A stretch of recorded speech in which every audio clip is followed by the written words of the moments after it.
आगामी जिल्हा परिषद पंचायत समिती निवडणुकीसाठी इच्छुकांचं गुडघ्याला बाशिंग। गट गणात मोर्चेबांधणी।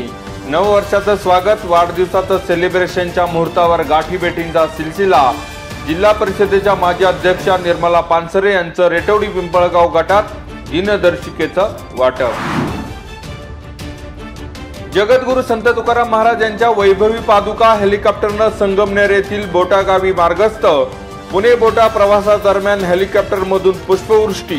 संत तुकाराम महाराज यांच्या त्रिशतकोत्तर अमृत महोत्सवी वैकुंठ गमन वर्षानिमित्त हरिनाम सप्ताह, संगीत गाथा पारायण सोहळा। आळंदी चाकण घाटात खासगी बस आणि दुचाकीची समोरासमोर धडक। दुचाकीवरील तिघे गंभीर जखमी, जखमींमध्ये 2 सख्या भावांचा समावेश।